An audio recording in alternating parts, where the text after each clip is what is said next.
کی طرف کے راستے نہیں پا سکتے، کبھی بھی نہیں پا سکتے۔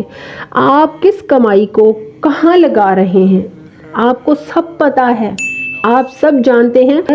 دشمن مسلمان نے آپ کو غافل کر دیا ہے، اس نے آپ کو ڈالرز میں اور بے حیائیوں میں اتنا مشغول کر دیا ہے کہ آپ کو تو فلسطین کے اندر موجود اس مقدس جگہ کا بھی کوئی خیال ہی نہیں رہا۔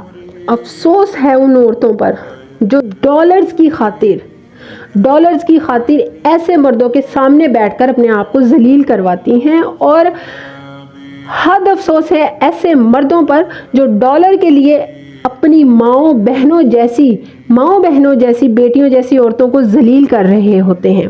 یہ سب جانتے ہیں، انہیں سب پتا ہے، سب جانتے ہیں کہ بے حیائی کیا ہے، گناہ کیا ہے، بے راہ روی کیا ہے، مگر کیونکہ ان کے ایمان رخصت ہو چکے ہیں تو یہ اب وہی کریں گے جو ان سے دین اسلام کے دشمن کروائیں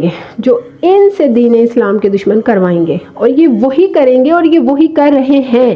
یہ جو آپ لائیو ٹک ٹاکس پر بیٹھ کر رہے ہیں، اس کے بعد بھی آپ کہتے ہیں کہ آپ مسلمان ہیں، تو آپ سے بڑا منافق روئے زمین پر کوئی نہیں ہے، آپ سے بڑا منافق کوئی نہیں ہے۔ یہ جو آپ لوگ اٹھ کر کہتے ہیں نا کہ تم دین کی ٹھیکیدار ہو، یا تم دین کے ٹھیکیدار ہو جو اٹھ کر ہمیں نصیحتیں کرتے ہو، تو جان رکھیے اللہ کی مقدس کتاب قرآن پاک میں اللہ فرماتا ہے، اور نصیحت کرتے رہو کہ نصیحت مومنوں کو فائدہ دیتی ہے۔ آپ لوگ نہ صحیح، کوئی تو اس نصیحت کی طرف آئے گا، کوئی تو اللہ کی حیا میں ڈھل جائے گا، کوئی تو ان ڈالرز کی بے حیائیوں سے اور حرام کاریوں سے ہٹ جائے گا، کوئی تو الفاظ کی حرام کاریوں سے ہٹ جائے گا، کیونکہ یہ حرام ہے۔ یہ وہ نہیں ہے جس کو آپ سمجھ رہے ہیں کہ ہماری محنت کا ہے، یہ وہ نہیں ہے جس کو آپ کہتے ہیں میں محنت کر کے کماتی ہوں، میں نے محنت کر کے کمایا ہے، یہ میری اپنی محنت کی کمائی ہے۔ تو یقین کیجئے واقعی یہ آپ کی محنت کی کمائی ہے، حلال کی کمائی نہیں ہے، یہ حرام کی کمائی ہے، اور آپ کی اپنی محنت کی کمائی ہے۔ حلال کی کمائی ہوگی تو وہ اللہ کا رزق ہوگا، اور اللہ کا رزق بے حیاؤں کو نہیں دیا جاتا، اللہ کا رزق حرام کا لبادہ اوڑھنے والوں کو نہیں دیا جائے گا۔ آپ کو ڈر نہیں لگتا کہ آپ قرب قیامت کے کتنے قریب ہیں؟ آپ نبی کے امتی ہیں، مگر آپ ان قوموں کی طرف آ چکے ہیں جن کے دل پتھر کے کر دیے گئے ہیں، جن کے دل پتھر ہو چکے ہیں، جس پر نہ تو کوئی توبہ اثر کرتی ہے، نہ کوئی نصیحت اثر کرتی ہے۔ توبہ آپ کے لیے توبہ کوئی معنی ہی نہیں رکھ رہی، آپ کے لیے نصیحتیں کچھ عمل ہی نہیں ہیں۔ کیوں نہیں آپ کو ڈر لگتا اس آواز سے کہ جب توبہ کا دروازہ بند ہو جائے گا؟ کیوں نہیں آپ کی روح کانپتی کہ جب آپ توبہ کریں گے تو آگے سے توبہ کا دروازہ بند ہوگا؟ آپ نے کیوں اللہ اور اس کے رسول کو اور قرآن کو اور احادیث کو جھٹلا رکھا ہے؟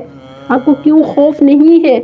آپ نے جھٹلا دیا ہے، جبھی تو آپ کو ڈر نہیں ہے کہ توبہ کا دروازہ جب بند ہوگا تو آپ کی توبہ نہیں سنی جائے گی، پھر آپ کو آپ کے کیے گئے اعمال کی سزائیں دی جائیں گی، پھر آپ سزاؤں کی طرف آئیں گے۔ اللہ اکبر کبیرہ، ڈر جائیے کہ یہ تو آپ دوزخ کا ایندھن بننے کے لیے کر رہے ہیں، ڈر جائیے کہ آپ دوزخ کا ایندھن بن جائیں گے۔ کیوں اللہ کے قرآن کی آیتیں آپ کے دل پر اثر نہیں کرتی؟ کیوں اللہ کے بہترین بندے یا بندیاں جو دین کی اور اللہ کی حیاؤں کی بات کرتے ہیں آپ ان کو نہیں سنتے؟ آپ کے دل پتھر ہو گئے ہیں، اس چیز کی فکر کر لیں۔ آپ کے دل اتنے پتھر ہو گئے ہیں کہ آپ پر اللہ کے قرآن کی کسی بھی آیت کا کوئی اثر ہی نہیں رہا، جبکہ آپ کو اللہ کے بہترین میسنجرز دوڑ کر اللہ کی طرف لانے کی کوشش کر رہے ہیں، مگر آپ دین اسلام کے دشمنوں کی طرف بھاگتے ہی چلے جا رہے ہیں۔ اپنے قدموں کو روکیں، اپنا جائزہ لیں، کیوں آپ کے دل اس قدر سخت ہوتے چلے جا رہے ہیں کہ اللہ کی کوئی بھی آیت آپ کے دل پر اثر انداز نہیں ہو رہی؟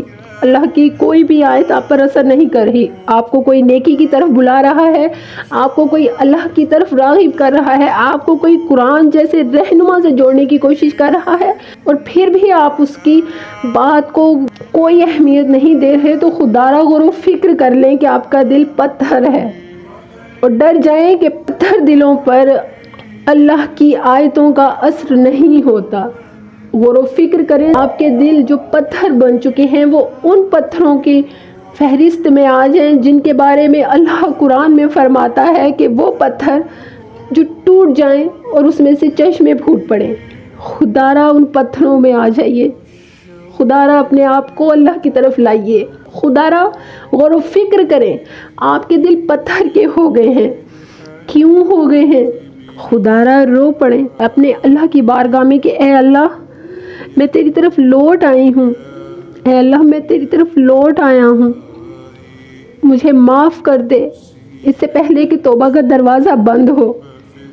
لوٹ آئیں اللہ کی طرف, اپنے اللہ کے سامنے جھک جائیں اور اس کو پکار لیں کہ ہاں تیری یہ بندی, ہاں تیرا یہ بندہ تیری بارگاہ میں حاضر ہے, اب تو بخش دے. کہ وہ گھڑی آ گئی ہے کہ میں اپنی بخشش چاہتی ہوں, میں اپنی بخشش.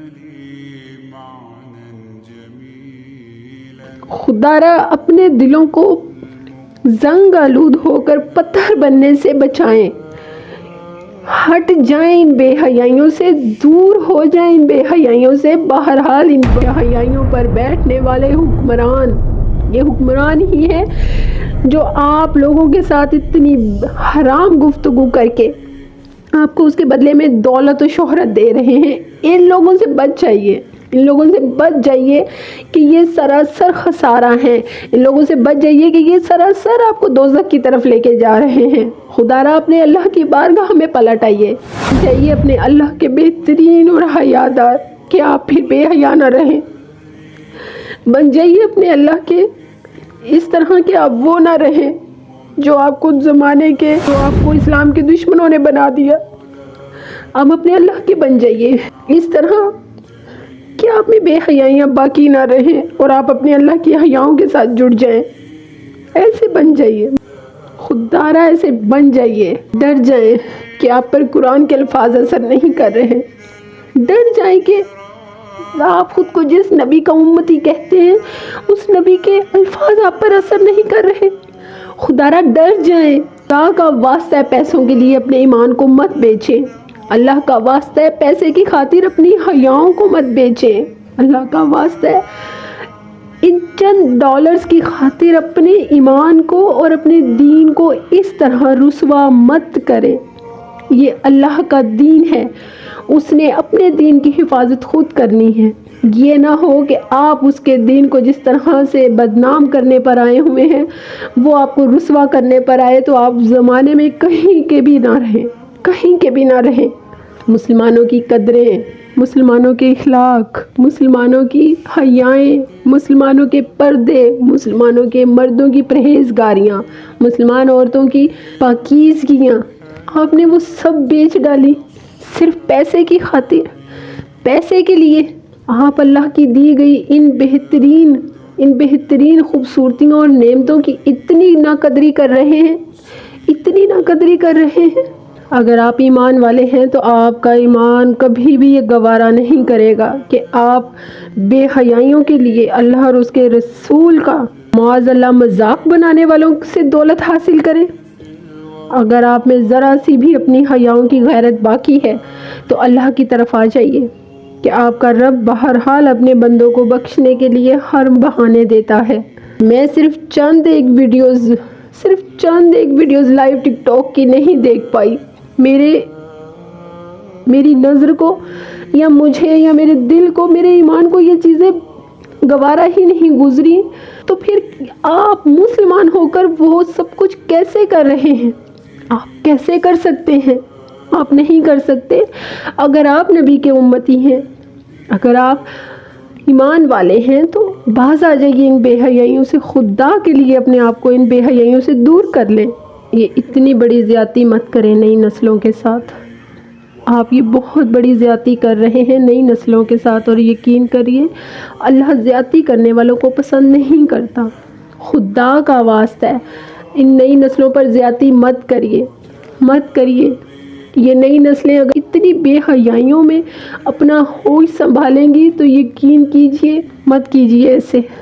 اللہ اور اس کے رسول کا واسطہ ہے آپ کو، نئی نسلوں میں ان بے حیائیوں کو مت ڈالیے، ان کی رگوں میں ان بے حیائیوں کو مت شامل کیجئے۔